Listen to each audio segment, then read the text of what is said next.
Hi, I'm Dr. Simon Walker, and I'm just going to do a very quick presentation on the best way to carry out an effective source analysis. Now, this isn't the definitive way or the only way, but the idea is it's to give you enough of an understanding for you to be able to really take apart a source and not to just work through the process in a formulaic manner, but actually to take the time to discuss it and investigate it. So, first of all, carrying out a source analysis can seem confusing, sometimes daunting, but it doesn't have to be. Really, the process is quite simple, and to succeed with it, you need to be clear on a couple of things. Firstly, what actually constitutes as a primary source? Well, that's a complicated question in itself, as primary sources can be a myriad of things. However, a simple answer is that a primary source is an element created within or directly towards a specific time period or event. So this can be anything from a document, a report, a diary, an image, a painting, a photograph, film, music, audio recording, a play, a building, a piece of clothing, a functional item, a book, an article, a news report, online presence, or even a person or animal in certain situations.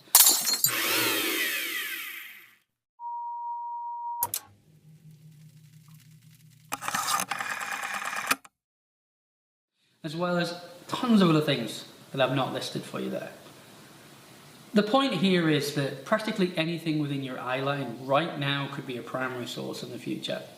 And therefore, a multitude of things could be primary sources for the past. The point here is how you recognise, justify and use them. And it often clarifies how you can use or even recognise something as a primary source. And that leads us to the next question. What are you trying to do with the source? Now, are you writing an essay or academic text and therefore need to use the source as evidence? Are you writing an extended analysis on the source and need to consider it within minute detail? Are you presenting it for a talk or discussing it online within a blog or social media post? Are you using it for a report, a news article, or even evidence in trial or corroboration, never say that word, or contrast against another primary source? You need to know what you're intending to do with the source, as your intent could change the classification of the source itself. Let's have an example. Take a book written and published in 1916 about battle techniques during the Battle of Hastings in 1066, which makes comparisons between the First World War and the famous conflict between King Harold and Duke William. Primary or secondary source? Well, the answer, of course, is that depends on what you're using it for.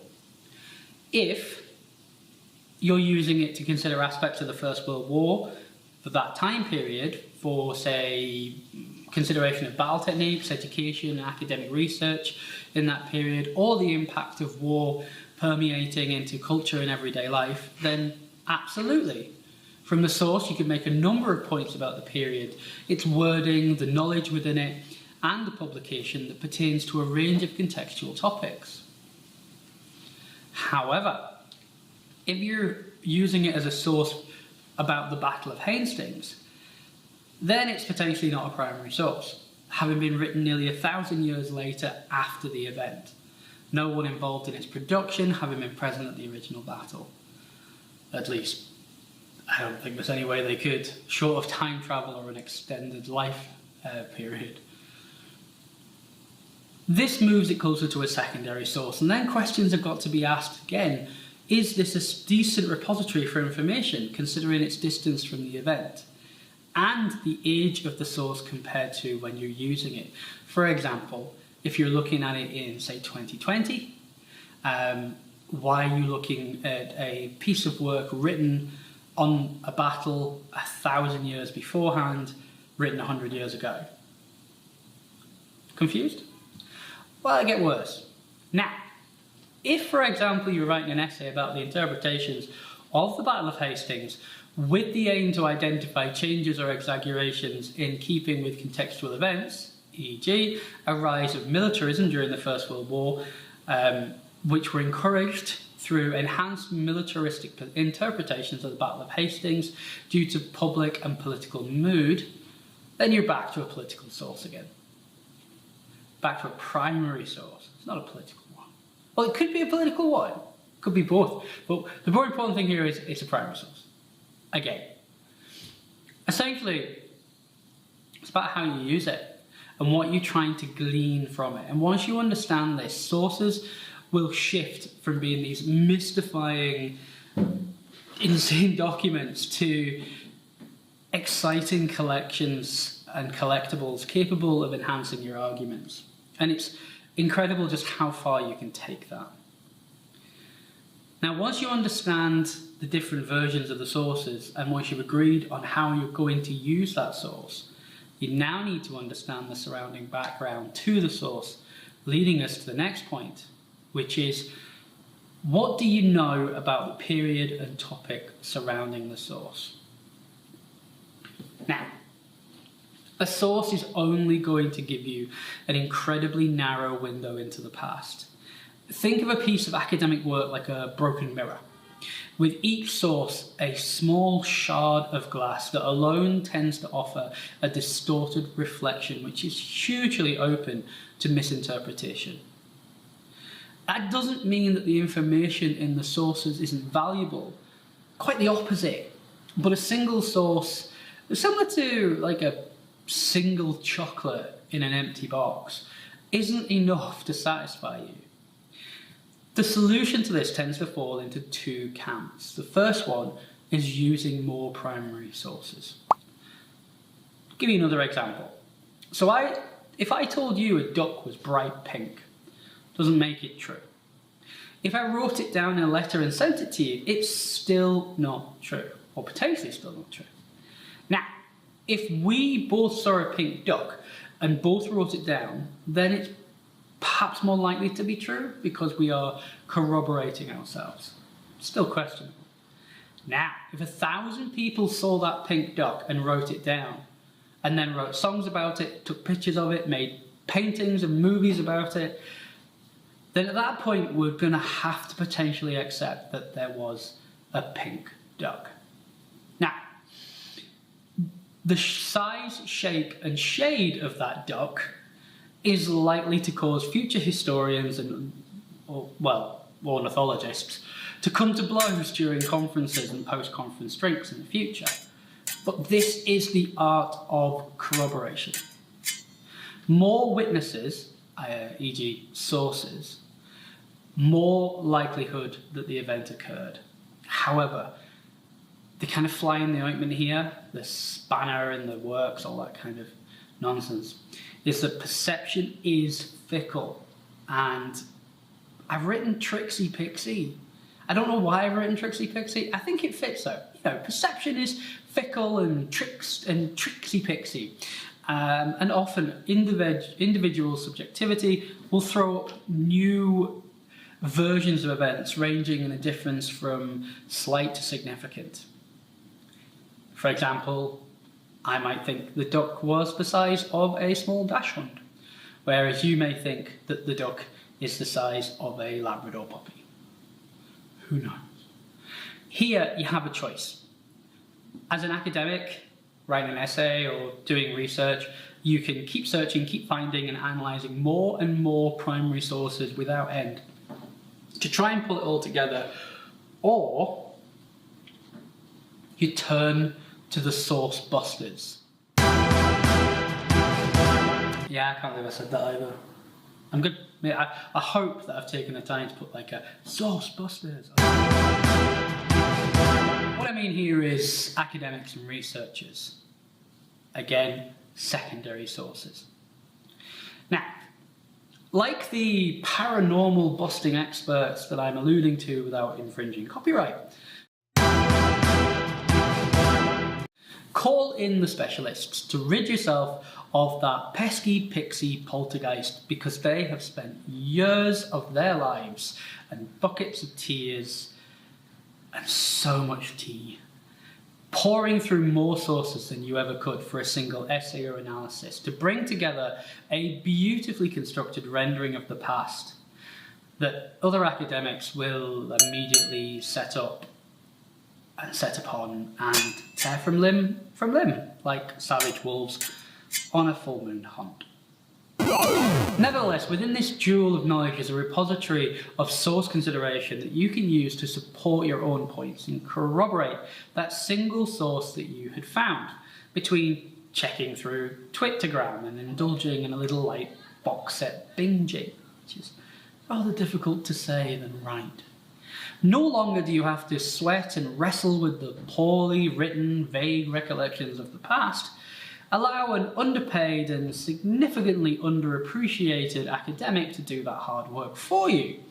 And by simply including their name and surmising one of their hard-won arguments, and including their magnum opus in a footnote, you've removed the pain from the whole process, at least for you, given your mark and something to tick, which we always like to do, and most importantly, backed up your point with evidence. Now, how do I find these tombs of majesty, you ask? Well, simply put, you need to read them. Typically, all of your courses have these mythical quest parchments called reading lists, which grant to all brave pursuers the gift of knowledge beyond measure. The trick here is not to just glance at the top one, but to read many and build up your knowledge like a siege weapon before a barred portcullis. Preparing your defence and attacks like a general on the battlefield before the question and the primary sources are unleashed against you. Cry havoc, my comrades, and let slip the books of war. I hope you're cringing. Okay, with that out of the way, you need to identify the source and recognise the value of the source, and have enough background knowledge through reading to use the source effectively. So let the battle begin. Let's engage the source. Simply, you need to recognise the following within any primary source. What is it? Why and what is it saying? And why do we care about it? Now, while that's insanely reductionist and overly simplistic, it'll get you started. If you can elaborate on these three, you're essentially sorted. So let's break those three questions down in turn. What is it? Now, this is the practice of knowing what the source actually is, from its physical or immaterial, in some cases, presence, through to the presentation and motivation for the source. You don't need to write this out in a list, or even as a series of sentences, but you do need to know it. And if you don't have the information, then consider it if that lack of information is evidence in itself. So there is a range of questions you could be asking here, and I'm not going to read them all out, but think about things like, what exactly is the source? When was it created and by who? How would an audience have gained access to that source? How was it actually created and produced? Are you looking at the whole source or just a segment of it? And who is it aimed at? Is there any information missing that would help you understand the source itself? Next, we need to know why and what the source is saying. Okay, this is the big one. Put your seatbelts on your ears, we're going for an adventure, this is how we're going to do it, right? What you need to know is about the background of the source. You need to understand the goings-on surrounding the source, its creation, and the period it came from or focused upon. Without knowing this, you are essentially searching in the dark with a broken torch and a complete lack of Scooby snacks. So, now you need to interrogate the source. You could strap it to a chair with a bright light, slather its feet in dog food and shout, "Dinner time, Fido." But you'd be better just going through the source in minute detail, questioning lines, images, colours, words, edges, and using secondary and sometimes other primary sources as tools to dig to the core information within the source that you can utilise and understand. This is your opportunity to challenge it, question it, and test it by comparing it to other sources, and seeing if it can hold its nerve and tell the same story.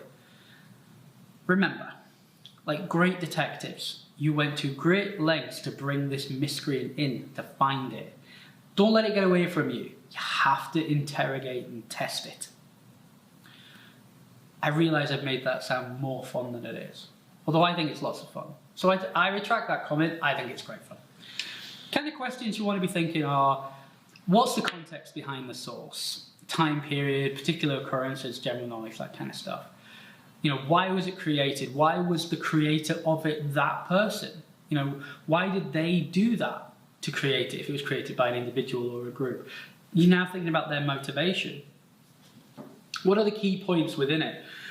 Can the source be corroborated with further evidence? Is the source true and false, or true or false? You know, what you're looking at here is, does it mislead?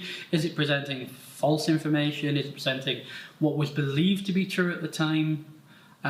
There are lots of grey areas here. It's not all fact and fake news. You need to get a grip on all of these kind of questions. And again, I'm not going to read them all out. Have a look at the attached. Finally, why do we care about it? Now this is it. You've got to stay on target. You now understand the source and what it's telling or not telling. If it can be trusted or is it misleading? Usually both.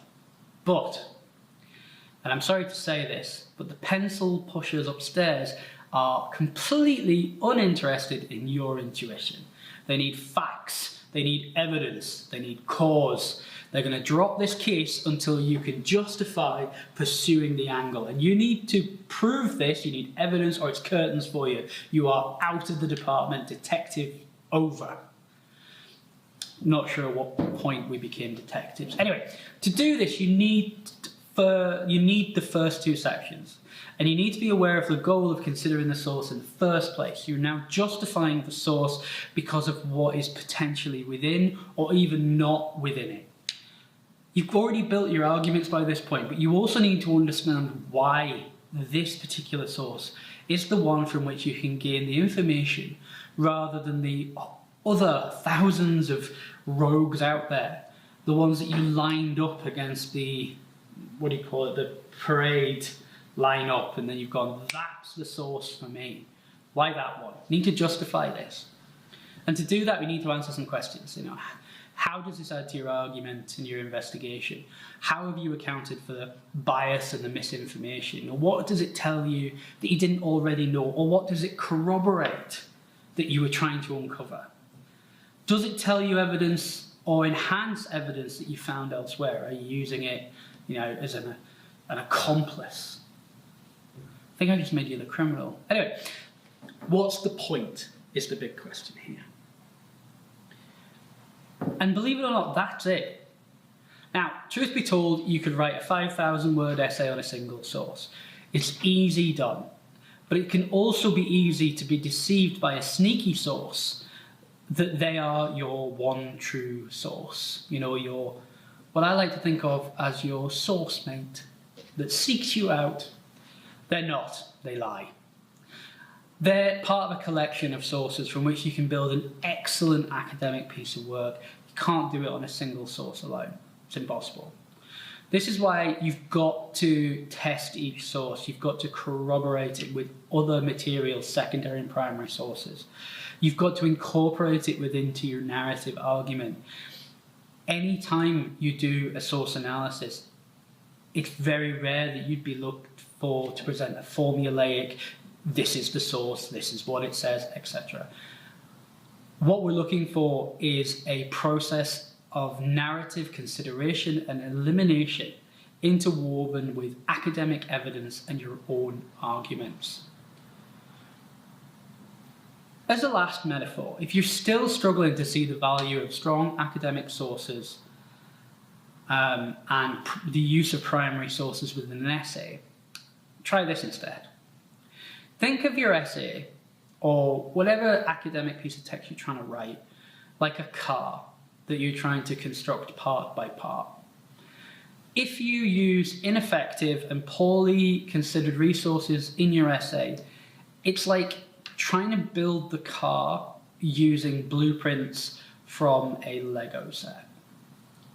Now, ultimately, you may get a vehicle that even looks like a car, but it'll have been so much harder to construct.